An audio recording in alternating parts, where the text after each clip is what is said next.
rolls of fabric destined for manufacturers throughout the country, but not before undergoing rigorous quality testing in Fastech's laboratories.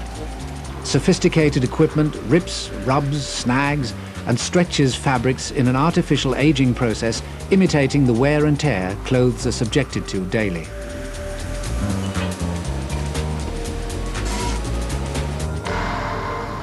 The company was set up 5 years ago by laboratory technicians Karen Goodhue and Stephen Eckersley.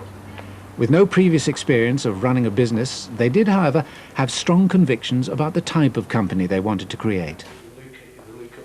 Myself and Stephen started the business off in 1988 on a 12-month part-time basis whilst working for someone else. We started buying second-hand equipment, little bits of things, colour fastness, shrinkage. Then people started to ask us for more in-depth tests like tensile strength, flammability, chemical analysis. So we then needed to look at taking staff on. Again, because the work's got to be very accurate, we then needed to put in training plans. So we grew to sort of 5 to 6 people, then 12 to 13 people, then 16 to 17 people, and then you've got to start putting structures in. So we're now at 32 staff at the moment and looking to take on possibly 5 more. The culture is very important. I believe that it always had to be the company that I would want to work for. I'd worked in large organisations, I'd worked in family businesses, I'd worked really within different parts of the industry. And I suddenly found then that I wanted to take the best practices that I'd seen, disregard the worst ones, and try and build that into a culture. The imaginative decor of the company's reception was part of their dream for a distinctive working environment. And after consultation with all the workers when they moved into the new building, the company also provided a range of family leisure facilities. We were completely involved from the beginning. For instance, everything in this office I went out and bought. The labs were set up after consultation with each team to see what they wanted, what was the best way for them to work. Our uniforms, we all got together and decided what we wanted. Nothing is done without consultation. And this consultation has paid off. In the past 5 years, not only has turnover increased rapidly, but they've received a number of awards, including Investors in People and the Duke of Westminster Award for Business Excellence.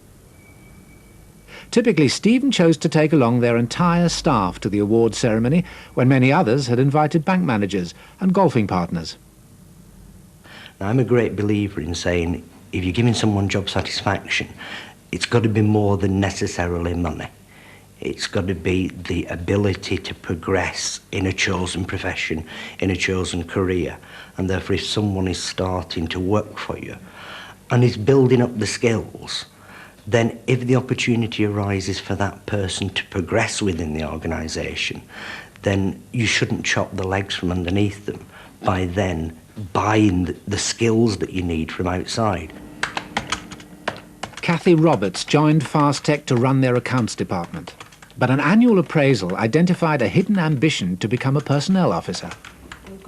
From that appraisal, my training plan was drawn up and I started on the IPM course at Wigan College to do the Certificate in Personnel Practice, which the company funded. They will be stuck in one job. Mm-hmm. Management especially are willing to spend time and effort if they think that you have skills that can be developed.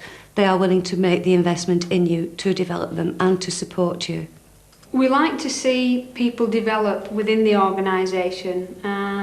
My feelings are if I can see someone come into us as a technician and develop their skills to be a supervisor or a team leader or whatever, that gives me great feelings of satisfaction that we've done something to help them achieve for themselves something, but also to help the overall goals of the organisation.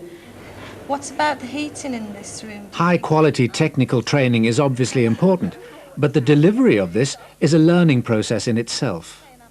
Margaret Scott was picked out to develop the training programme in the wet lab.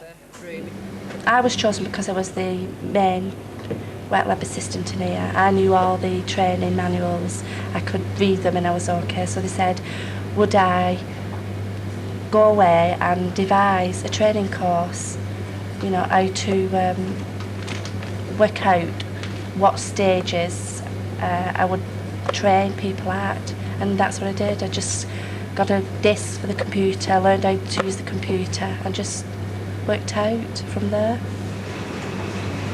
I'd never done anything like this before, but the management were there. If I needed any help, I just went and asked. They gave me plenty of encouragement. Everything's changed really, because before I had just a family and I just wanted a job for money, but I have got job satisfaction now.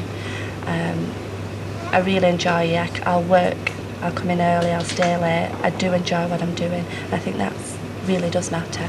The majority of staff want the company to do well. They want to know that they are producing their best efforts. They want to know that when they've done a job, it's right, it's gone out to the customer, that customer is pleased with it, it's increasing our business, the company is growing. As the company grows, every individual gets more benefits from it.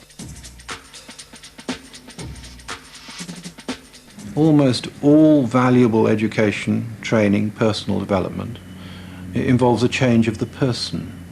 Think of some of the great statements about learning, like the film Educating Rita.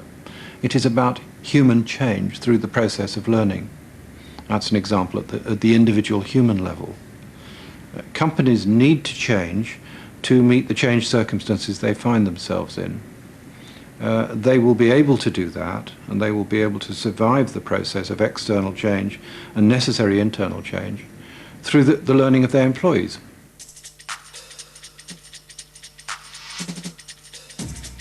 Fastech is a small, young company, growing quickly, and it has a very clear vision. The owners have a very clear vision of what they want. They want a company that they'd like to work in.